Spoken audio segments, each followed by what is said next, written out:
Okay, we are live, but we're going to let it breathe for just a few moments, people. Won't last forever. Just a few brief synapses firing here while we bring on Facebook and get things rolling. Looks like we're good. Welcome in, everybody. It is the Mile High Huddle podcast. I'm your host, coming to you live from Mobile, Alabama. Chad Jensen with me, my fellow football priest and partner in crime. You know him, you love him, Zack Kelberman. Zack, today, I decided to do it the old like a John Candy movie, like planes, trains, and automobiles. And instead of flying straight into Mobile, I'm like, no, I'm gonna go kick it with the homie. I'm gonna go hang out with Scott. So I flew into Atlanta to then 3 hours from the Rockies, right? Fly into Atlanta to then drive 5 hours with Scott, where we could shoot the breeze and whatnot. And it was a ton of fun. But I only know the surface stories for today, right? So I'm like everybody else in the chat. Tell me more. First things first. How are you, bro? I'm good. Hopefully no shower curtain selling for you, Chad, on this trip. It got a little dicey when we were at the Waffle House and neither of us had our credit card. So, I had to figure out a widget to sell. You know what Yeah, I mean? gotta do what you gotta do. I dug deep, but all right. So let's get to the first topic. Well, I guess first some hellos. What's up, everybody? David Youngkin in early, love to see it. William in early, love to see it. David actually has a super saying, and thank you, David Youngkin, saying I think the main reason we're getting poached is how well a bunch of nobodies adapted to the coaches. This is a good point. Let's get to the crux of what he's talking about. So last night we scratched the surface on the Chicago Bears hiring Declan Doyle, the Broncos tight ends coach, as offensive coordinator. And then today, Zach, we learned that the Detroit Lions are working to hire, I think is the quote, Broncos pass game coordinator, John Morton. And then beyond that, we also learned that defensive backs coach Jim Leonard had a few opportunities to hire on elsewhere, or at least there was interest in defensive coordinator jobs around the NFL. He chose to stick it out and return to Denver. So that stage being set thusly, David's saying, hey, this is happening. And let's not forget, right, we had Darren Mugi get hired as the new GM of the Jets. Vance Joseph got a look and a sniff at a couple of head coaching opportunities.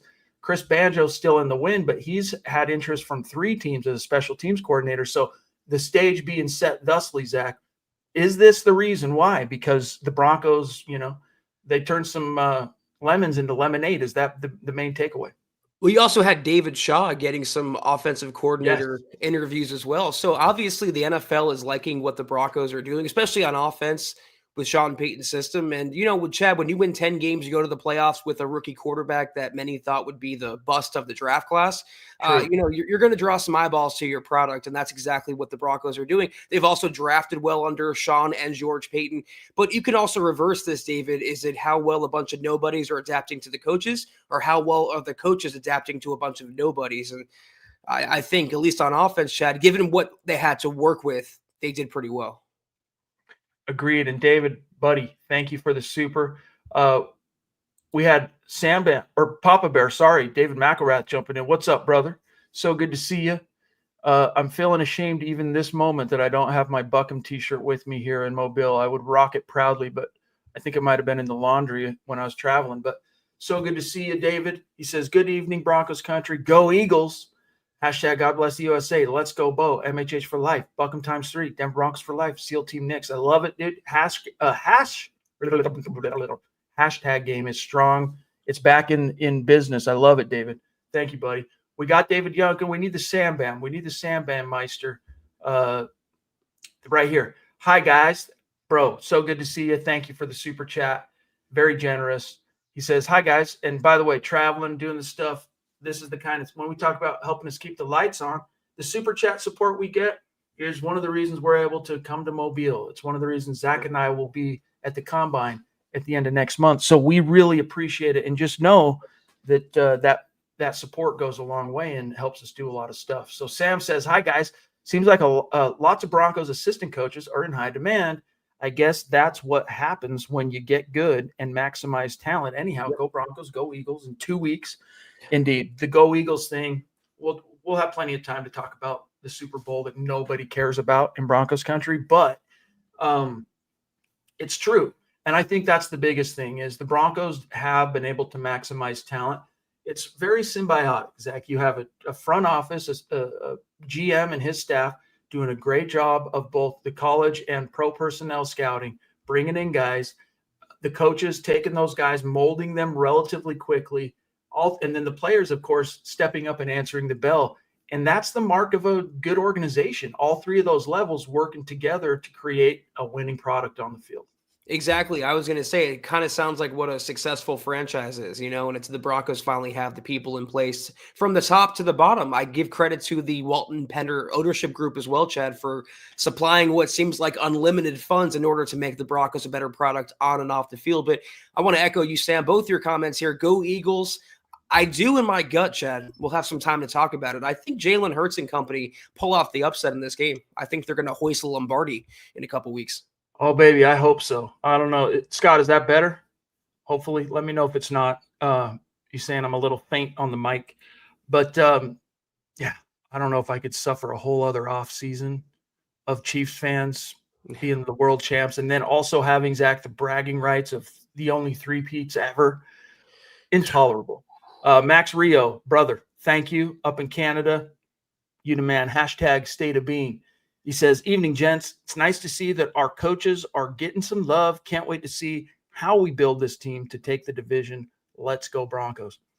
Yeah, and I wouldn't worry too much, Zach, with John Morton potentially going elsewhere because you got a guy that came in about this time last year that the Saints unceremoniously handed his walking papers, and that's Pete Carmichael. So he can fill a lot of gaps for you. He was Sean Payton's offensive coordinator in New Orleans for all those years. So happy for John Morton, but this will really, Zach, be no skin off the Broncos' teeth if he leaves.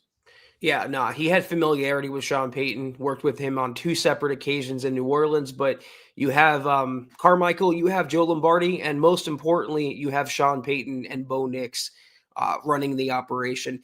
Interestingly, though, Max and Chad, I read something that the Broncos protected 2 coaches. They're restricting access to them so they don't get outside interests. Those 2 are Jim Leonard, who we'll talk about, and also Davis Webb, the quarterback's coach, who I think one day will be an offensive coordinator, if not a head coach. Matter of time.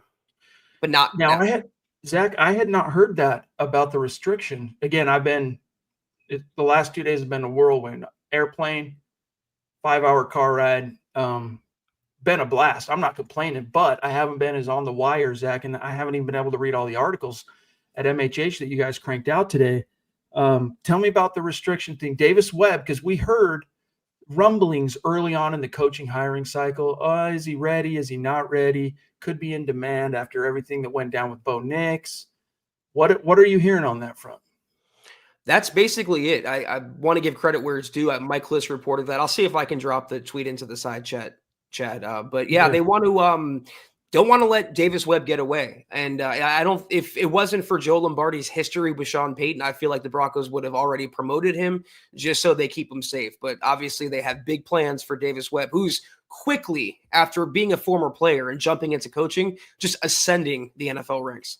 Such a quick turnaround too, right? Because his final year playing was 2022, or was it one? Did he get 1 year with Russ? 1 year with Russ, right?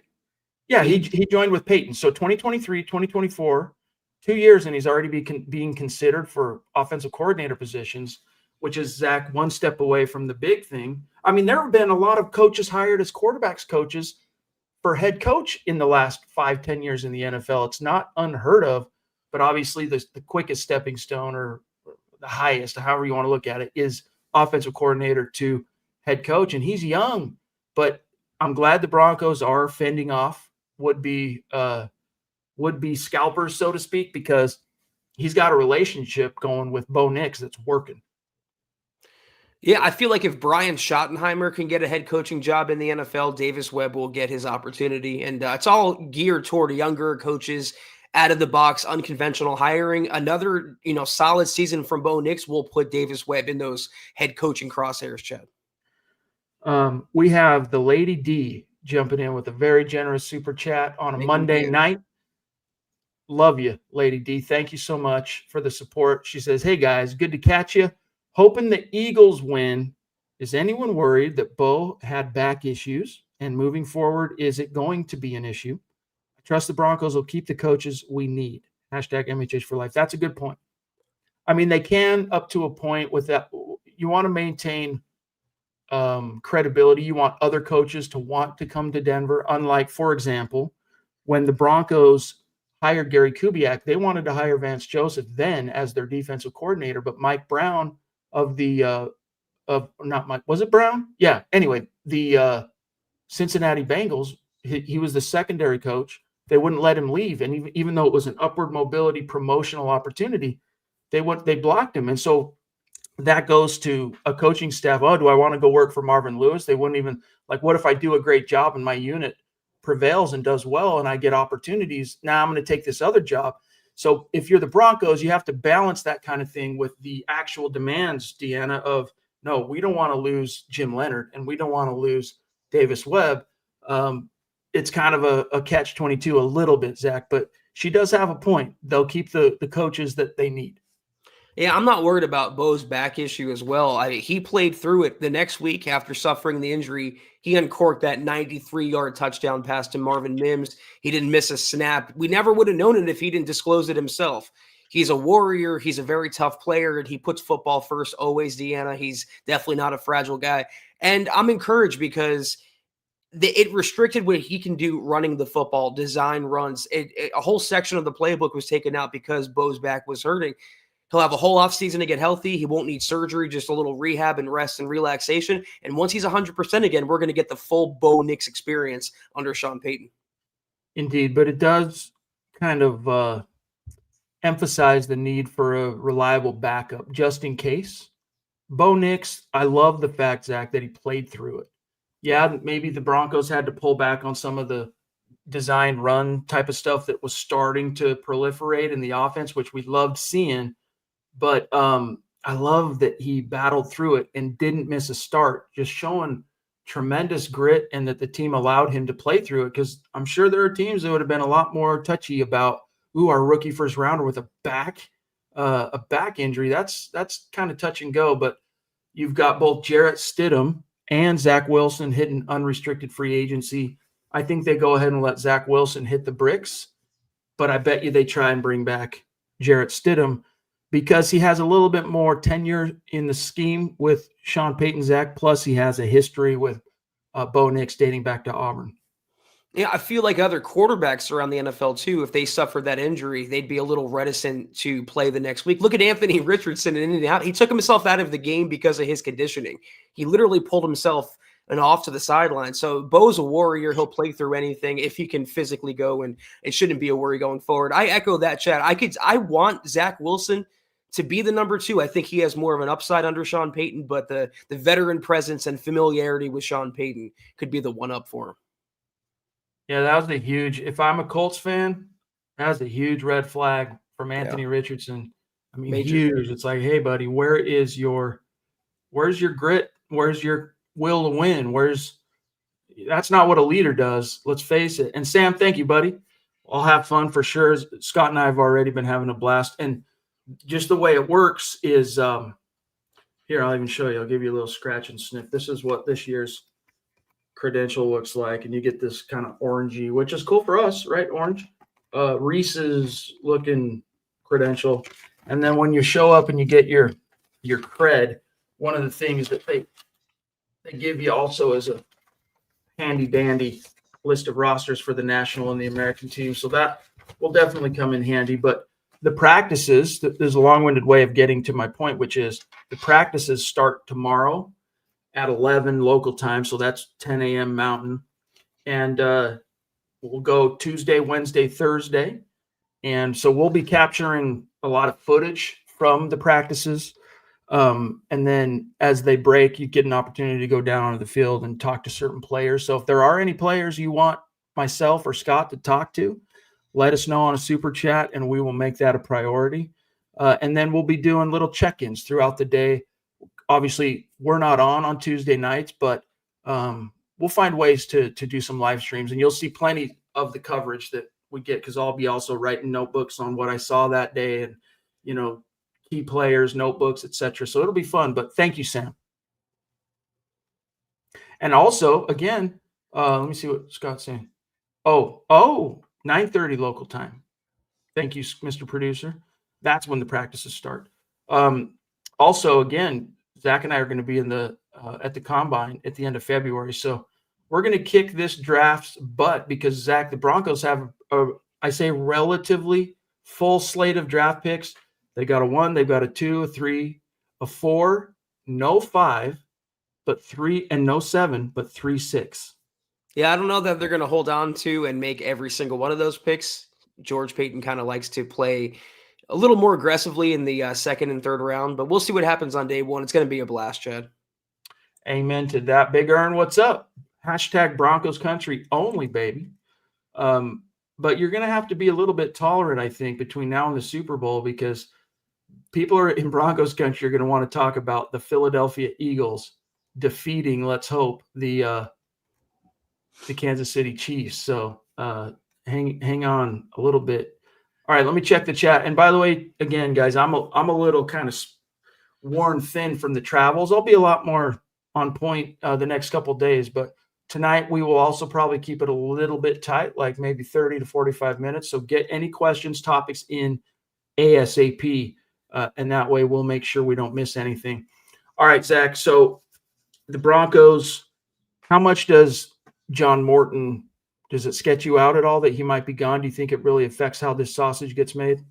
Now, like I said, Sean Payton's the architect. He's the chef, Chad. He's the one cooking with all the ingredients. And you have the most important ingredient to the dish, figuratively speaking, here in Bo Nix. So adios. And it's a big coup for him as well. He's replacing Ben Johnson in Detroit. That's like the most coveted OC position in the league probably. So congrats to John Morton. It's a great step forward for him. Absolutely. And it stays within the Sean Payton coaching tree. You'll notice too, because he goes to Dan Campbell, who is one of the Sean Payton coaching tree success stories up to this point anyway. Why are we talking about Mike Anderson? Shanny had Mike Anderson. Shanny had Terrell Davis. Oh, we're talking about running backs. Yeah, we'll talk about running backs here in a minute. But first, we're going to see what's on Cody's mind. Well, turns out, Cody, thank you, buddy. Just look for the running backs that can see a hole open. LOL. Well, not only that, but there was it Tony Romo? It was while I was watching on the plane, actually, the first quarter of Chiefs Bills. Zach, Tony Romo made a comment about, I think it was it was James Cook. He had just done a nice little nifty run, and he talks about how, hey, this is a guy who can create holes when they're not there. And so you want backs. It was just the way he explained it, or the way he said it was very like, You want backs, unlike Jeanty, God bless him, that can not only see the hole, have the burst to be able to hit that hole, but sometimes when the hole's not there, be able to create and see holes that aren't. So that also comes back to vision. So when you talk about, Zach, a running back who can create, these are the type of things that we're really talking about. It's so simple, isn't it? Put talented players on the field and good things happen. The problem is the Broncos just don't have a running back of James Cook's caliber.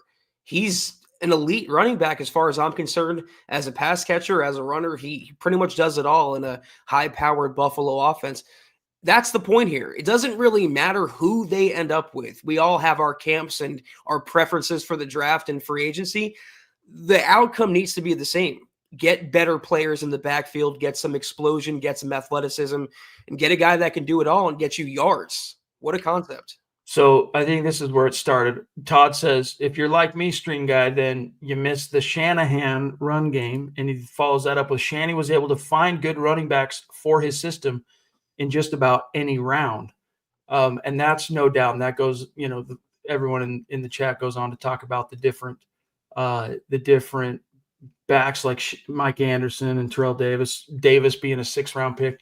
I'm trying to remember, was Mike Anderson undrafted? I got to remind myself of this real quick, Zach. Yep. No, I want the American football player the running back, born in 1973. He was also a 6th-round pick. That's right. And then, of course, he sets the record for rookie rushing yards. That's broken the very next year by Clinton Portis, Zach, who was a 2nd-round pick. And you had all kinds of guys busting off thousands. Olandis Gary, Reuben Drones. I mean, that was the true heyday. And, man, I'll tell you what, the more I think about those days, I think, man, could you imagine Bo Nix with Mike Shanahan? I'd be like, wow, he's just got all the athleticism, all those naked boots. It would have been a beautiful thing to behold. But, yeah, Cody, the Broncos need a running back that can see things and has that special twitch, Zach. I was going to say, imagine Bo Nix with Clinton Portis in the backfield, not, Jaleel McLaughlin or Tyler Bidet, couple undrafted free agents. The Broncos would have been a 12-win team easily, if not much more successful this year. So it's got to be priority number one, Cody. I agree with you. Just get a running back that can hit the hole and hit it hard. Scott says, Mike Shanahan did more to devalue the running back position than anyone in football. And by that, it's like, hey, if anyone can step in, if a fullback like Reuben Drones can step in and become one of the most dominant ball carriers in the NFL, then maybe that has a little bit of a effect here. String guy Zach, what would you give up to trade up and draft Ashton Jeanty? I don't know that I would give up all too much, String guy. It's a devalued position in the NFL to begin with. Sean Payton doesn't believe in a bell cow, apparently. He's going to have a committee. He likes that approach. He's familiar with that approach. He's going to keep using that approach. I don't know if he fell to 18, let's say, and there was threat of him being taken or whatever, a couple spots up, I'd maybe kick a 4th or 5th or a future pick, but I'm not giving up premium capital for a running back. The class is simply too deep, and they can get, a similar caliber in the 2nd or 3rd round. Yeah.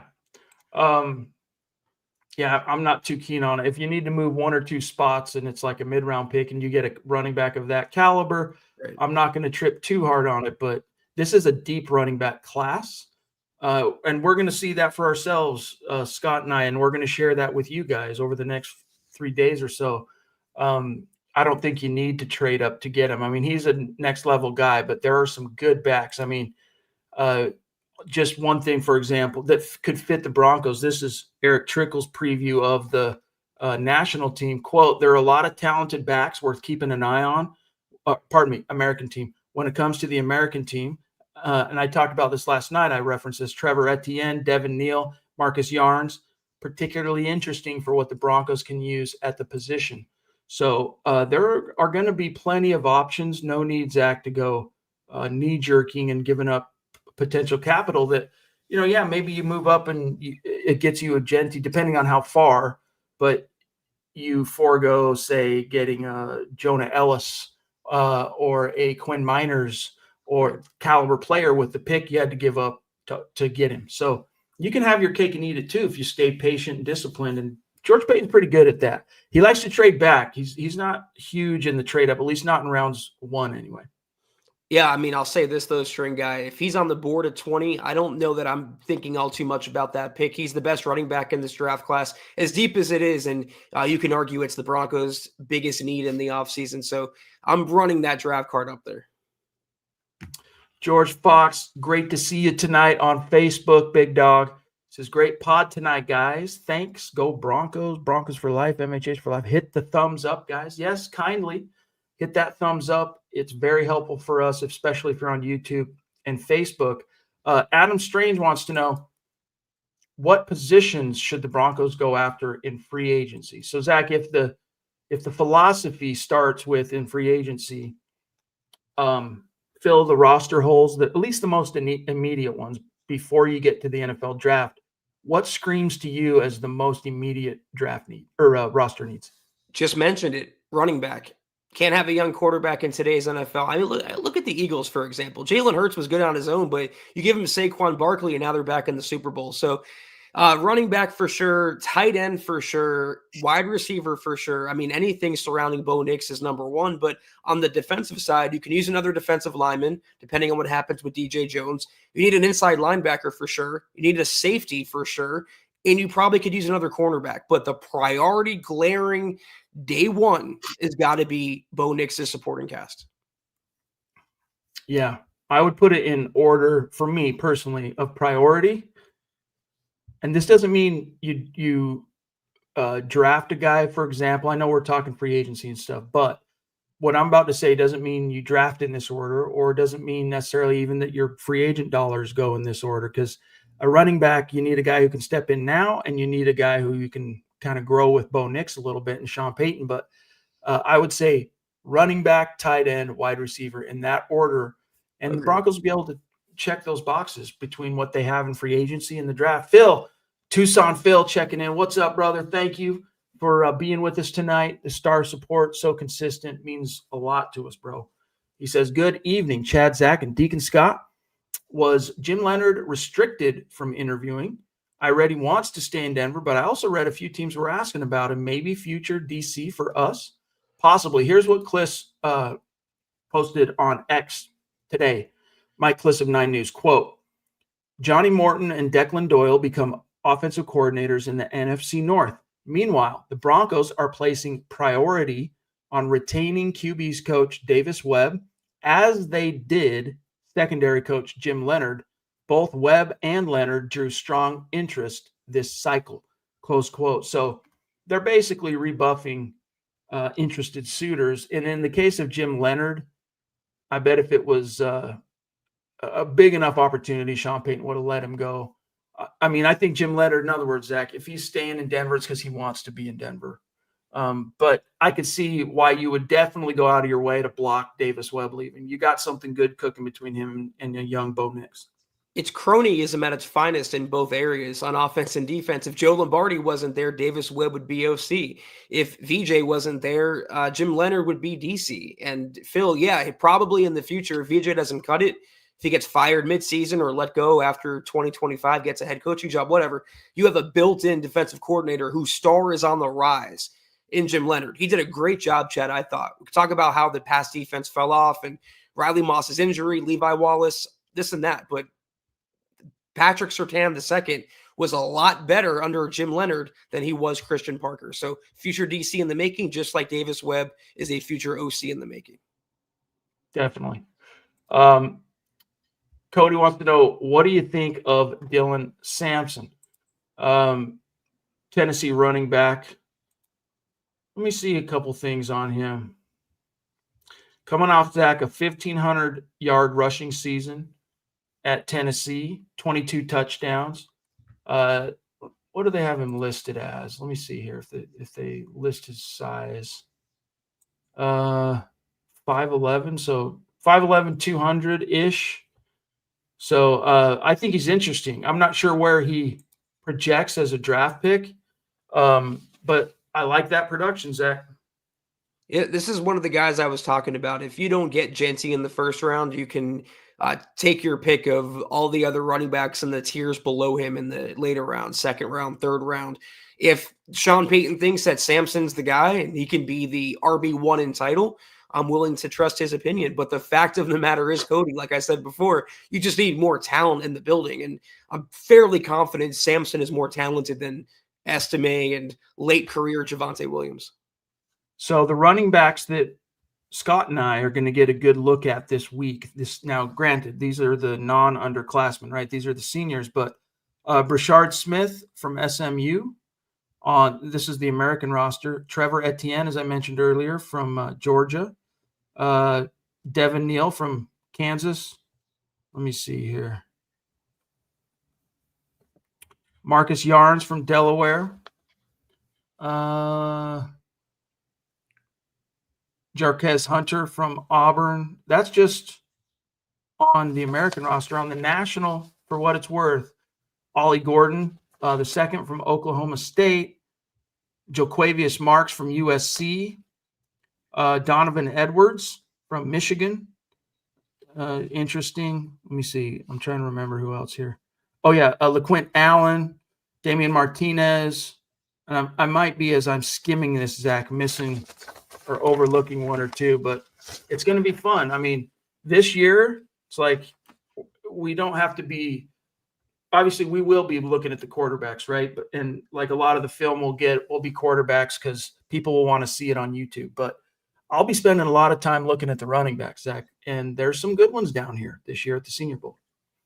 It's not a great quarterback class by any means, so I'm very happy the Broncos got theirs last year in Bo Nix. It's a very deep class for running backs and tight ends, and that's what the Broncos are in the market for. So all the stars are aligning, and like we've been saying, it's going to be a fun offseason scouting the Broncos.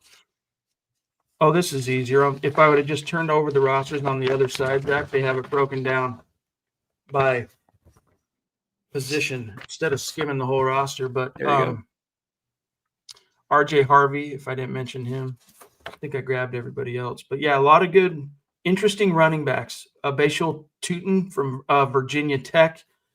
I think that's everybody else. But yeah, it's going to be fun to see this week. James Miller, Chad and Zach, I was telling people the same thing you said. When you paired Elway with Terrell Davis, what happened? Super Bowl. It can be a game changer if it's the right guy. And, that was Terrell Davis arrived the same year, right? Let's see, 95. Isn't that Shanahan's first year? I'm a little, like I said, I'm maybe a little bit cloudy. And, 95. Then 95. So he had Davis out of the gates as head coach, and I don't think Terrell Davis should be credited as the sole reason Elway was able to finally get over the hump, because there were a lot of pieces around him. He had Rod Smith on the outside. He had Ed McCaffrey on the other side. He had a Hall of Fame tight end in Shannon Sharp and a Hall of Fame running back. I mean, Hall of Fame quarterback, that Hall of Fame left tackle. That was a legit team, but I would definitely at least assert that Terrell Davis was that missing link that really catapulted you over the hump. So, and as Zach pointed out earlier, look at what Saquon did for these Eagles, man. And that's what it can do, even though Sean Payton's never going to be the guy, Zach, per se, that grinds it out game in, game out, 20, 25 carries with a given back. That's why the old cliche exists. A running game is a quarterback's best friend, and they just go hand in hand so well. And you don't necessarily even need a Hall of Famer in the backfield. It'd be nice, but you just need someone better than Javonte Williams. When your leading rusher, who's not named Bo Nix, is getting 500 yards on the season, under 4 yards a carry, you just got to do better than that. So thankfully, the bar isn't set too high here. Todd, to our knowledge, no, the Broncos are not getting any compensatory picks for the front office and coaches being hired away. Zach, unless you know something I don't, up to this point, if Vance Joseph would have been hired, they would have gotten a couple threes, right? A couple third rounders. So no. Yeah, no compensatory action. James Miller, what I'm saying is he had those pieces and he had those pieces and couldn't get him over. But when TD came, we got there. Well, yeah, definitely, dude. I feel you. Faux show. Okay. Zach, what do you make? We touched on this a little bit yesterday, but what do you make of the Bears, of the Broncos losing Doyle, the tight ends coach, to the Bears? How much is that? You think that's something the team's going to feel? No, I actually low-key called for the firing of him and the running backs coach a few weeks ago. The tight end room is just so unproductive, Chad. I mean, it was the second biggest glaring weak spot on the team. So, God bless, and hopefully he does well in Chicago. Strange hire, though. Exactly. Very strange hire. The only explanation is two things, two possible explanations, and they're not necessarily mutually exclusive. One, the Sean Payton effect. He's a guy that hasn't just been with Sean Payton, Zach, for 2 years in Denver, but he spent time with him in New Orleans. So the Sean Payton effect. And then he must be a damn good interviewer, because if you look at his position group, boy, oh boy. I mean, you couldn't even get Greg Dulcich over the hump, through the season before you cut him. Like he was. So I don't know. I don't quite understand it, but still happy for him. Good for him, dude. I did the math, and I wrote up the article about Doyle. So the Broncos tight end room in 2024 combined for 51 catches, 483 yards, and 5 touchdowns. That was between Troutman, Krull, Atkins, and Greg Dulcich. no bueno, Chad. No bueno. No bueno. No bueno. And tight end, man, that is a big need. That was one of the things that Elway keyed in on. If you guys missed last night's pod or live stream, John Elway talking to Mike Kliss, here's what he said about the Broncos' big needs this offseason. He said, quote, I think they're in great shape. They need some playmakers, right? They need a tight end that can stretch the field a little bit.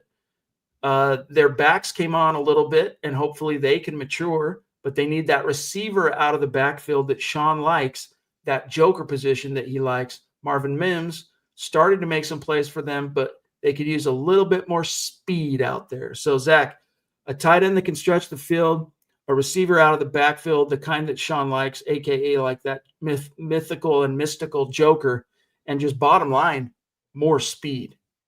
Help your quarterback out. Elway knows all too well that a quarterback needs better weapons, or at least capable weapons. And it's anyone with a functioning brainstem can see those are the Broncos' biggest needs this offseason. Point blank, period. No doubt. Guys, here is your 2-minute warning for any burning topics, questions, supers, get them in the chat. I'm just scrolling back up a little bit to see if I missed something at the beginning here.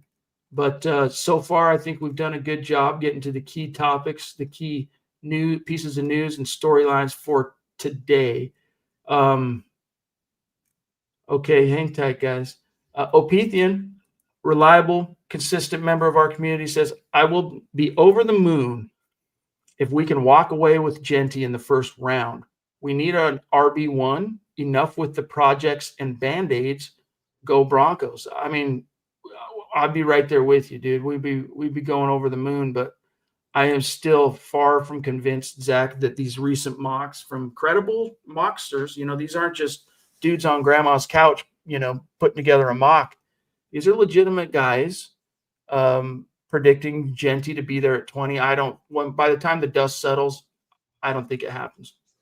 No, I mean, it's 50-50. Could go either way. I agree with Opethian here. I watch all these other teams, the Ravens, the Eagles, the Bills, even the Falcons with Bijan, the Lions with Jahmyr Gibbs and David Montgomery, just these dynamic rushing attacks, ripping off big gain after big gain and changing the course of games, single-handedly winning them football games. I want that for the Broncos, man. Right. Max says, we can get a stud running back in the second round and day one tight end round and a day one tight end, round 3 with how deep this class is. I just want a D lineman to beef up our defense and get them younger. D-line is definitely on the shopping list because, it depends a little bit. I shouldn't say definitely. It's probably on the draft shopping list, but it does somewhat, the urgency of it depends a little bit on, do you bring back DJ Jones by then?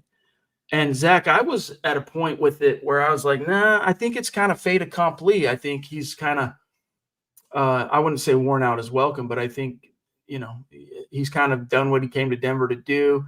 I don't think he lived up to his contract. I think the Broncos would be not happy to see him go, but adios, thanks. But I think it was either Field Yates or Jeremy Fowler, who said, oh, no. Broncos could very well bring back DJ Jones. Now, the good news is if they did, Zach, they're not going to have to pay him $10 million a year like they did 3 years ago. According to his value chart on, I think it was over the cap when I looked at it, it was somewhere around $3.5 million per year. So if you could get DJ Jones back on another, like say a 2-year deal where the first year is guaranteed for like $3.5 million, so $7-8 million bucks, I would sign him back because he's an experienced nose tackle and it would take the urgency out of having to reach per chance for a D lineman. Exactly. Yeah. You don't, shoehorn yourself into a corner and you could go BPA. I feel like Broncos country is split into 2 camps here, Chad. It's either they want to go defensive line in round 1 or they want to go offensive weaponry in round 1. I think it's a need regardless of DJ Jones because the backups got pushed around later in the season. They got pushed around against the Bills. Their second and third lines weren't that great, and you need some more beef up front. They did a good job, good first step. Malcolm Roach, JFM, got to keep it going. But I'm not putting that need personally over a running back or a tight end in round 1 anyway. Well said. But you do have to hedge a little. Let's say you bring DJ Jones back. Great. you've got two of your key guys in a contract year, JFM, John Franklin Myers, Zach Allen. And then I'm trying to think, what's the clock on Uwazurike? No, they've still got him 2 more years, from what I can recall off the top of my head. But it's a sneaky need. We'll have to keep an eye on. Max says with another super, and thank you, brother. He says, had a terrible day. Bummer, dude. And you guys made it better. Thank you all, Broncos country, MHH for life. Hey, bro, that's what we're here to do, is be there for each other. And you guys are one of the bright spots of my day every single day. I look forward to these conversations. Yeah, Zach and I, we can sit here and we converse with each other and break things down and have a good time.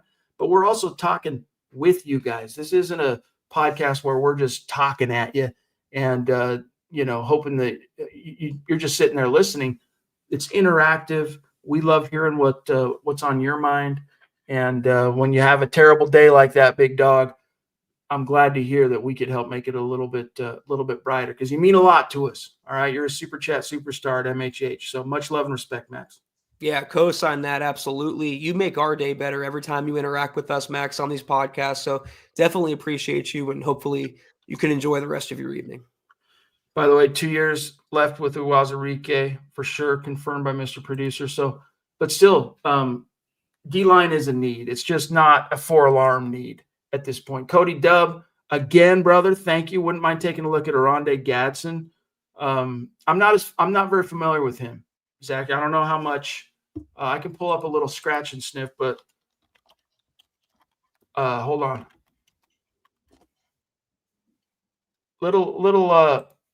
A little box score scouting. I'm never going to lie to you guys and pretend I know something about a prospect or a player that I don't. 6'2", 215. I mean, oh, no. I got the wrong guy. What are we talking about here? Let me look at that again. Hold on. I got to find the right guy. No, I don't want him. I want the second. There we go. Tight end. The second. Well, hold on. Hang tight, guys. Sorry for the dead space. Hang tight 1 second. There we go. That's the guy I want. Okay. So 6'5", 210, Syracuse. Basically, he's either a big slot or a tight end. But Zach, he's coming off a year, junior year at Syracuse. 13 games he was in, 73 receptions, 934 yards, 7 touchdowns. From a scouting perspective, I don't know much about him. Zach, go ahead if you do. Not much. I just wonder if he can block, if he can be an inline tight end, and if he can be split out wide and do everything. In a Sean Payton offense, not an easy position to play. So we'll learn more about him as the process gets going. But we're always going to keep it on the rail with you guys. If we don't know something, we're not gonna stroke you, so to speak. Okay, it's not the spin zone. Grover, just stopping in to hit that like button, send a little love. MHH for life, Broncos for life. Thank you, Grover. It's great to see you, big dog. Appreciate that. We got a lot cooking for you guys this week. It's going to be fun. Keith Brugman jumping in too. Bro, the glorious beard in the house. I love it, dude. Says, good evening, Chad and Zach in Broncos country. How would you prioritize free agency versus the draft in regard to the positions of greatest need? Well, we'd have to probably get a nice little spreadsheet going that shows me the players at the positions of need, but I'm going to try and at least bring in some options. All right. So it's not like a desperation. That means I am going to kick the tires on Aaron Jones and see if I can get a deal here that doesn't completely destroy my salary cap or set us back. I'm going to look at the tight end class, even if there's not someone that's like the perfect ideal, someone that's at least an upgrade over one of the 3 guys I had last year. But the long-term things at those positions, and then wide receiver, you might be able to find a couple options, but there's some prime possibilities on the trade block, depending on what you want to give up. But the long-term guys that are going to fit in with Bo, Sean Payton, as far as the offensive needs, it's going to be in the draft. So you fill immediate holes by bringing in some options, and then you really kind of go for the guys you love, Zach, in the draft. Yeah, I was going to characterize this answer by saying that I would really only look to fill inside linebacker and safety and maybe cornerback, cheap cornerback on the open market. The other positions, running back, tight end, I'm looking at the draft for. There's a better glut of talent there. There's a better upside class there than signing some wash player on a midterm deal. That's basically how I'm approaching the offseason, Chad. Well said. Well said. And then, by the way, Grover, again, thank you, big dog. String Guy says he likes A.J. Dillon. We talked about this a little bit last night, I think. Last night. And I honestly would look at Aaron Jones hard, see what kind of money he's after, and to have Dillon as one of my fallback options. I would talk to them both their camps, but Aaron Jones would be a great just out of the gates go guy that would allow you even more freedom, Zach, in the draft. But you got to be careful with a guy like him because he's is it 1 year? I'm trying to remember. We did all this research and now I can't remember because I'm kind of like space cadet from my travels. But is it 1 more year before he hits the dreaded 30 or is he over it? I don't know. He just hit it in December. So he's officially entering his age 31 season because he will turn 31 whilst the 2025 season. So you got to be careful not to overspend on a player like him, even though you're probably safe with him. Like you could sign him with, say, Zach, a 3-year deal, front load the first 2, or even a 2-year deal and really front load at the first year. But A.J. Dillon for me would be a fallback. Yeah, I'm going to sound kind of snobbish here. None of these moves, Dillon, Aaron Jones, are sexy enough for me. They're not that exciting move that's going to get the fan base juiced. And I don't know it's going to get Bo Nix all that excited having Quadzilla in the backfield. He's basically a little better version of Audric Estime. And if he's not, then what's the point? You need someone just a clear cut above, someone that stands out. If you want to have a Sonic and Tails approach like Detroit, you need the Sonic. You need the Jahmyr Gibbs. Focus on getting that guy. Yeah, this would be the dream. And you'll see, Zach, God bless everyone who does, and I'm not telling you don't do it, but we have entered the ubiquitous season, or the season, I should say, of the ubiquitous fan mock draft screenshot. Hit me in the mentions on Twitter going, hey, what do you think of my 7-round mock? And in those 7-round mocks, maybe there is an alternate football universe, String Guy, where somehow, some way you get Jeanty in the first round and you get Loveland, the Michigan tight end.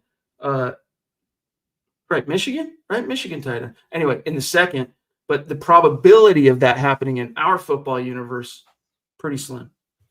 If this did go down in this universe, it doesn't matter what pick the Broncos made after. It would be an A+ home run, grand slam, smashing success. I like the way you're thinking, String Guy. That I will say. And this is generally how I feel at this point. I'm done gutting the team to move up. And that includes, thank you, Todd, that includes for me, Zach and I kind of diverge a little bit on this particular subject, but that would include for me, giving up everything to go get Garrett Wilson from the New York Jets, the wide receiver. I'm not saying I wouldn't be interested in trading, but I'm not going crazy to try and get him here when I have a full complement of draft picks to continue stocking the arsenal, so to speak, Zach, for Bo. Darren Moogie's there now. Hopefully, maybe he'll give the Broncos a break on Garrett Wilson. Hey, I'm not selling the farm either, Chad. If a 2nd-round pick, I'm doing it.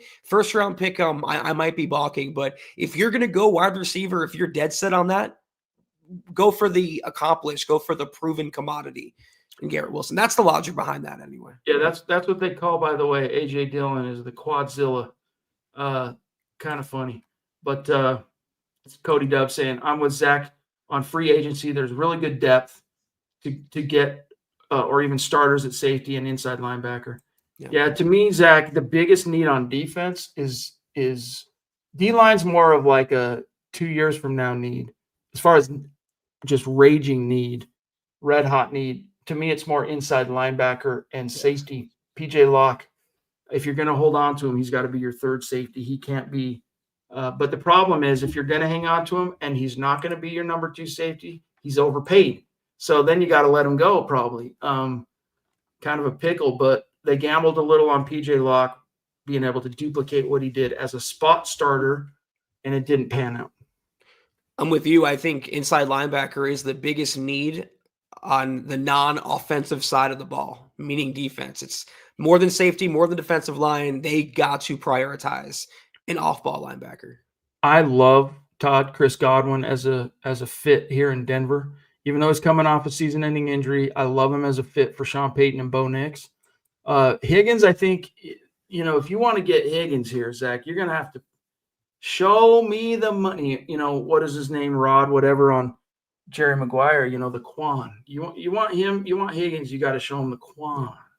And the Broncos have cap space, $35.7 million in effective cap space. They could get something done, but with all the other concerns and coming contracts for Zach Allen, Nick Bonito, I think you could go to the draft and find a guy that could kick some butt when you have a veteran like Cortland Sutton to bring him along. Get him up to speed, baby. Let's go. I mean, you saw him do that this year. Led very well with Devon Vele and Troy Franklin and even Marvin Mims. I think you could give some credit to Cortland Sutton for him finally kind of turning the corner as a receiver. Yeah, Higgins is probably going to reset the wide receiver market or come close to doing so. And he's kind of an injury-prone player. He's great and all. He's elite, but he has injury concerns pretty much annually. I don't see the Broncos ending up with T. Higgins, but I wouldn't exactly cry. That's right. Rod Tidwell, Scott, of the fictional universe. Was it the Arizona Cardinals? But they have him listed as 5'10", 170-pounder. Dude, Cuba Gooding Jr. Anyway, good stuff. All right, guys, we got a few messages for you. Then we're going to dip on out of here. Another tremendous episode, as always, of the Mile High Huddle podcast. If you're not doing so, please follow us on X at the MHH Pod. You can follow the main account on X at Mile High Huddle, Chad at Chad and Jensen, myself at Kelberman NFL, and Scott, our producer, at Scout Kennedy. If you guys want some merch like we're rocking each and every single podcast, check out MHHmerch.com to get you some. If you haven't done so yet, please drop us a like at Facebook.com/Mile High Huddle Pod. You can find us on Instagram at Mile_High_Huddle. If you're listening on Spotify or Apple Podcasts, make sure you're leaving your football priest a 5-star review for a chance to win some merch each and every single month. But if anything at all, please, very important here that you subscribe, like, and share this video and every video you see on the MHH channel. It really helps us grow and reach more Broncos fans just like you. Okay, guys, it's going to be a fun week. I will be checking in with you guys every single day, even though we don't have a show tomorrow night or Wednesday night.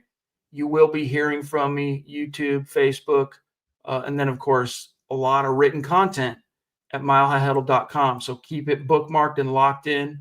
What's Pro saying here? It was Jerry. What's the story? It was a fantastic, great sports story. I'm not sure what. Maybe I missed part of the conversation there. I'm not sure what you're asking, Pearl, but it's great to see you tonight, my dear. Hope you're doing well. But a shout out and a mile high salute. Oh yeah, Jerry Maguire. Duh. Thank you, Scott.